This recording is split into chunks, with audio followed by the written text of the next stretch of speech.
Olá, seja bem-vindo ao quarto estudo de caso no meu canal no YouTube. Se você não me conhece, eu sou o psicólogo Pablo, graduado em Psicologia pela PUC Minas e com especialização em pós-graduação pelo Instituto Brasileiro de Psicologia Clínica. E o intuito deste estudo de caso é trazer a vocês informações sobre como vocês podem melhorar a vida de vocês, a vida dos pacientes. E isso não substitui você ter que fazer terapia, procurar uma ajuda especializada. Eu sempre gosto de frisar isso. O intuito do estudo de caso é, de fato, fazer um estudo de caso. É pegar este estudo de caso, debruçar em cima dele da forma como dá aqui no YouTube, né? Através de 20, 15 minutos, mostrando os pontos cegos da terapia na maior parte das vezes e, principalmente, é claro, o caminho de melhora do paciente. Então, vamos lá que hoje nós temos o caso Marília. A Marília é engenheira, como vocês estão vendo aí na tela agora. Ela é noiva há 5 anos, 5 meses. E olha aí, engenheira de materiais, hein? Engenheira de materiais. Eu já quis fazer engenharia na minha vida, por causa do curso técnico, quis assim, né? Pensei em fazer, mas graças a Deus eu não fui, porque eu acho que eu ia passar um aperto, principalmente em cálculo 1, 2, eu não ia passar de jeito nenhum. E a queixa dela, da nossa engenheira, é o seguinte, pessoal. Ela é recém-convertida. Indecisão a respeito do casamento e pressão da família e noivo. Então não é da família do noivo. É pressão da família dela, né? Pelo que nós estamos percebendo aqui. Vamos entender um pouco mais sobre a vida da nossa paciente. É o seguinte, tá? O noivo, os familiares e amigos não possuem a mesma religião. No trabalho, possui um cargo importante e cumpre bem sua tarefa. Isso que é muito bom. Então, uma pessoa que dentro da área profissional está em pleno desenvolvimento, até pela idade. Então, isso é bem interessante, muito legal.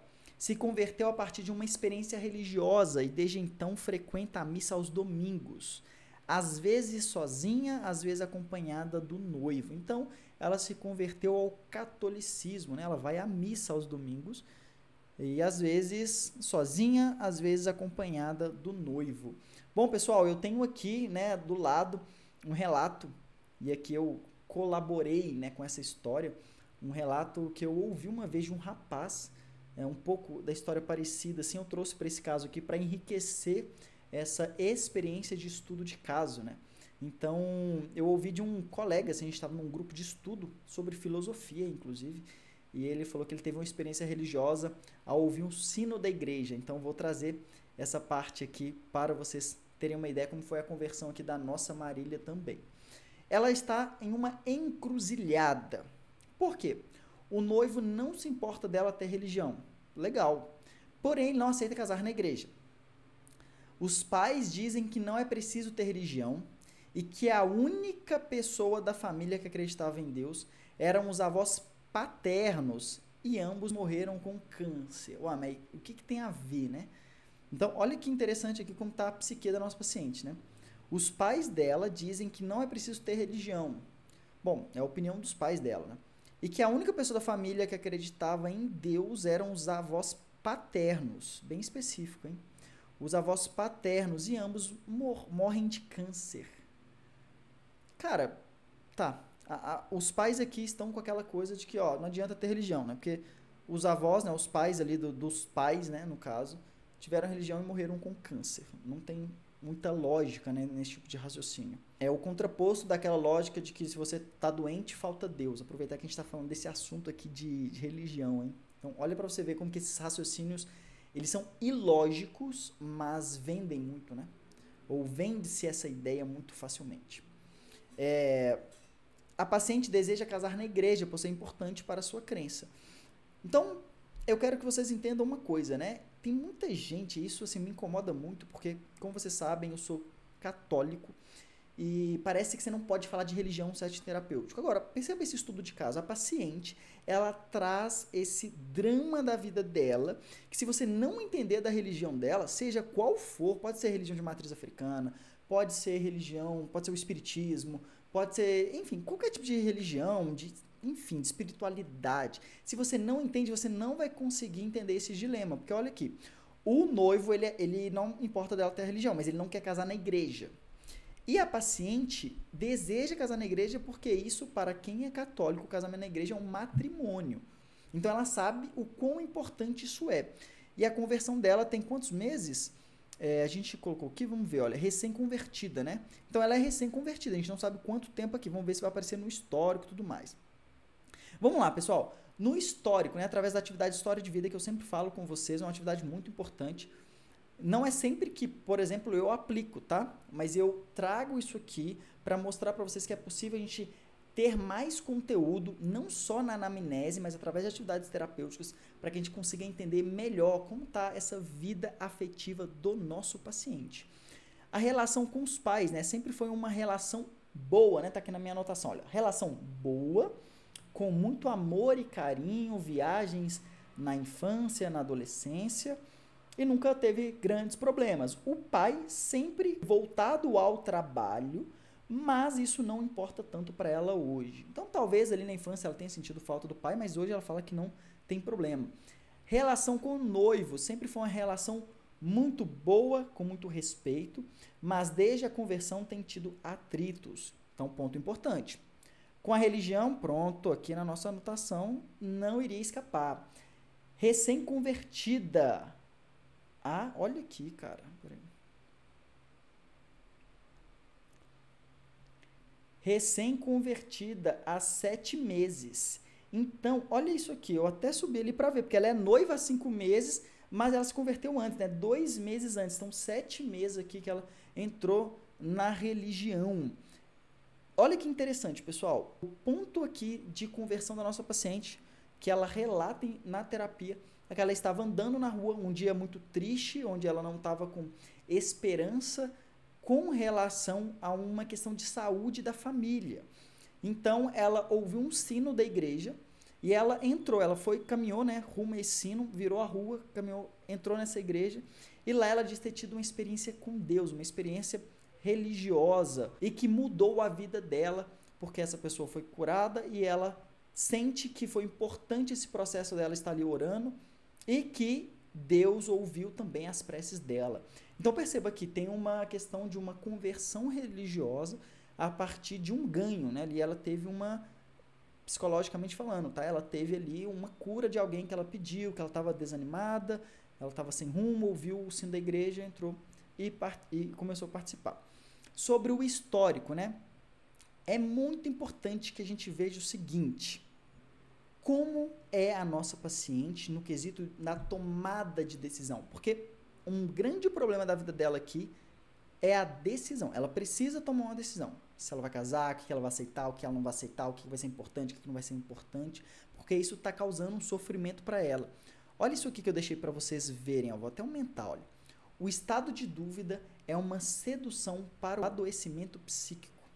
Olha que importante essa frase. O estado de dúvida é uma sedução para o adoecimento psíquico. Percebam, então, como que a nossa paciente, se ela ficar sempre nesse estado de dúvida, ela vai acabar adoecendo cada vez mais, obviamente, por definição, porque ela não vai ter as verdades, ou pelo menos ela não vai ter ali, né, os seus valores conscientes, né, para onde a vida dela está indo, se ela vai querer casar, se ela não vai querer casar. Aquela famosa frase, não sabe se casa ou compra bicicleta, mas veja, são coisas completamente opostas, né? Não pode ter esse tipo de dúvida. Então, nós vamos investigar isso aqui. Como ela decidiu ser engenheira, como ela decidiu iniciar esse namoro, como ela decidiu fazer as viagens, como ela decidiu viver a vida dela e como ela decidiu agora também se tornar membro, né, de uma igreja católica. Então, vamos investigar essas questões das decisões. Se são decisões com base no afeto, é mais na razão, como que ela enxerga o mundo, como que ela enxergou o mundo após essa conversão, tudo isso nós vamos ver. Olha, a conversão dela, é muito importante a gente entender o sistema religioso que ela está inserida, neste caso, o catolicismo. E aí eu vou compartilhar com vocês uma breve informação, que certa vez eu atendi uma pessoa de uma religião que eu não conhecia. E ela tinha um problema no casamento, então essa pessoa estava casada, eu não conhecia a religião dela. Então eu fiz uma pergunta muito sincera para ela, olha, o que a sua religião diz sobre esse casamento seu? Porque ela sofria dentro deste casamento. Então é muito importante o terapeuta entender qual é o sistema religioso de crenças, né? Às vezes a pessoa não tem religião, mas qual é o sistema de crença que está em volta dessa pessoa? Isso aqui vai ser muito importante. E investigar a partir dessa conversão, né, que eu relatei para vocês aqui do sino, de uma pessoa que foi curada, ela sentiu que foi atendida, ela se sentiu próxima de Deus, ela vai à missa aos domingos, mesmo que ninguém vá com ela, ela vai sozinha. Então, começar a investigar, não no sentido de questionar a paciente, né? Questionar, eu falo assim, a gente não deve ficar questionando o paciente, mas a gente deve sim fazer o nosso papel, que é entender, tentar pelo menos compreender com que base aquela pessoa está tomando essas decisões. Nós vamos ter que fazer uma análise aqui sobre os terceiros. E quem são os terceiros aqui que eu coloquei? Olha, o noivo, a própria família e amigos. Por quê? Olha aqui que é importante, pessoal. Se essa opinião dos outros é só sobre validação e é muito importante ser validada, olha, ser validada, se isso for importante para ela e fosse um valor que ela... Cara, eu quero ser validada pela minha família, pelo meu noivo, pelos meus amigos. Ela vai ficar sempre nessa balança do que ela quer e do que os outros falam, porque ninguém, ou pelo menos deste ciclo mais próximo, possui a mesma religião que ela. Então, entender isso vai ser muito importante para que a gente faça com que a nossa paciente, olha aqui, ó, tenha mais potência de decisão, de ação. O que é uma potência de decisão e de ação? É conseguir ser mais assertiva. O mais assertiva possível. Isso aqui vai ser muito importante para a gente começar a resolver este caso. E a relação com o noivo, com o atual noivo. É preciso que a gente veja um histórico. Como que foi o início deste namoro? O que ela pensava no início? O que ela pensa hoje? Porque às vezes ela começou a namorar. E para ela o importante era viver a vida viajando, não precisaria ter família, mas após a conversão dela, ela quer casar na igreja, para ela é importante agora ter uma família, ela quer ter filhos, mas o noivo continua na mentalidade de querer viajar, e ele não está errado, porque isso é a vida dele. Ele quer continuar vivendo aquela vida, mas a paciente teve uma conversão, ou seja, trocou aqui o rumo, a direção. E também isso não é um problema. Só que será um problema porque agora nós temos duas pessoas com objetivos distintos que querem viver a mesma vida. Olha como que é importante isso aqui. O histórico, né? Aqui eu disse para vocês do histórico com o noivo e tudo mais, como que ela pensa, e aqui eu trago que na terapia a gente tem que falar disso. Por quê? Porque a partir deste momento, nós vamos ver se eles estão convergindo para o mesmo lugar. Se eles estão caminhando para o mesmo lugar. Olha aí, para o mesmo lugar. Vocês concordam comigo que ninguém casa para separar? Mas também casar com uma pessoa que pensa totalmente diferente de você, que quer coisas diferentes de você, não vai ser saudável. Então, olha como que a psicoterapia vai conseguir ajudar essa paciente. Talvez você tenha passado por problemas que são parecidos, né? Você se sente numa encruzilhada. É importante que a gente comece a desmistificar, né? Que a gente comece a separar essas questões para que você consiga ter um olhar maior sobre a situação, né? Eu gosto sempre de usar uma imagem de um quebra-cabeça. Eu comecei a montar quebra-cabeça recentemente, inclusive. Acho muito difícil. Mas, cara, às vezes você pega uma peça, não faz sentido algum. Você pega duas, continua sem fazer, mas você vai montando, você vai separando por cores. Começa ali pelas beiradas. E aí vai tomando o quê? Uma forma, né? O desenho vai aparecendo. A vida também é assim. Nós precisamos entender a nossa história, nós precisamos entender os nossos dilemas, os nossos valores, para que o desenho no final faça sentido. Por mais que hoje não faça sentido, nós precisamos começar a entender isso.